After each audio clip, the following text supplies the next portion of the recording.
Welcome to The Explainer. Today, we're jumping into a really powerful idea from Morgan Housel's book, The Psychology of Money. We're going to talk about why looking at the past to predict the future of investing is, well, a really dangerous and often expensive trap to fall into. So let's just kick things off with this quote from Stanford professor Scott Sagan. It's kind of mind-bending, right?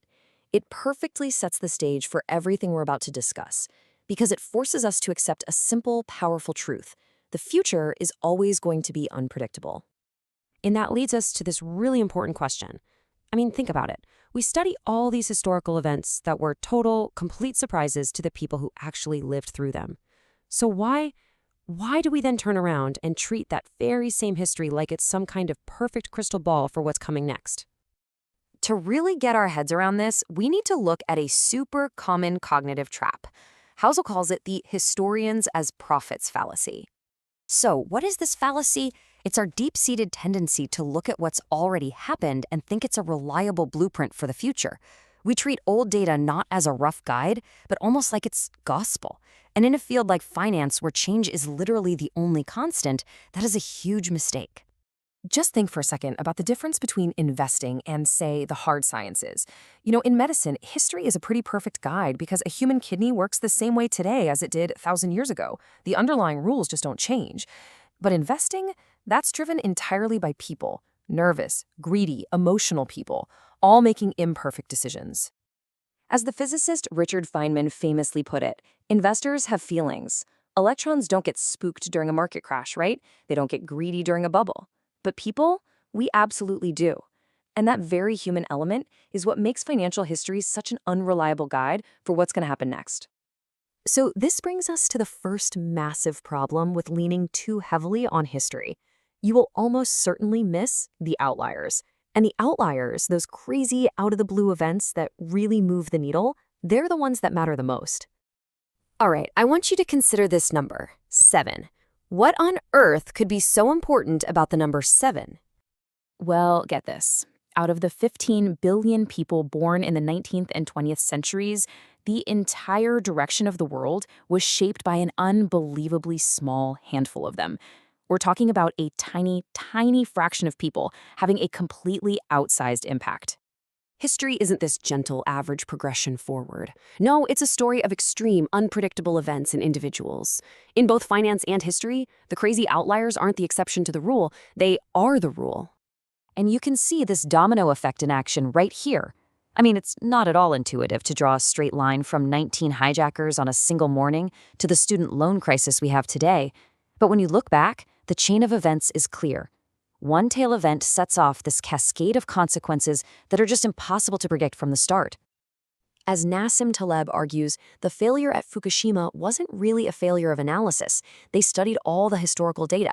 The problem was a failure of imagination, this inability to conceive of a future that looks radically different from anything that's happened in the past. And this leads right into the second major problem. History doesn't account for structural change. The actual rules of the game are constantly evolving. For example, just look at the rhythm of the U.S. economy. A century ago, recessions were a common, frequent feature of life. But over time, the economy has become way more stable, more resilient. The underlying structure has fundamentally changed, which makes all that pre-war data a really poor guide for today. The story of the legendary investor Benjamin Graham is just a perfect example of this. This guy was famous for his super detailed analytical methods for finding undervalued stocks. In his famous book, The Intelligent Investor, he published these really specific formulas, like this one, that seemed like a surefire way to get rich by taking all the emotion out of investing. But here's the catch. If you tried to apply that exact formula today, you'd end up with a portfolio that is dangerously undiversified. And why? Because the market itself is structurally different. The economy has shifted away from asset-heavy industrial companies to tech and service businesses, where book value is way less relevant. And you don't have to take my word for it. The master himself, near the end of his life, pretty much admitted his own methods were becoming obsolete. The game had evolved and the old rules just didn't apply anymore. So, what is the takeaway from all this? If the past is an unreliable map and the world is always changing, what are we supposed to do? Just throw our hands up in the air? Well, what is the correct lesson to learn from all these surprises when our forecasts are inevitably blown to pieces by something we never saw coming? The answer comes from Nobel laureate Daniel Kahneman, and it's profound. He says the lesson isn't to get better at predicting the next surprise, but to fully, deeply internalize that the world itself is, by its very nature, surprising. What this means is we have to embrace humility. It means we should be planning for a future that will not look like the past. We have to acknowledge the limits of our own foresight and build in a margin of safety for the wild, unpredictable events that are absolutely, definitely coming our way. And that leaves us with this really clever thought from Michael Batnick, which just flips a common investing cliche right on its head. While yeah, it's dangerous to believe it's different this time, it can be just as dangerous to assume things will always stay the same. The real challenge is preparing for a future that respects the lessons of history without being trapped by it.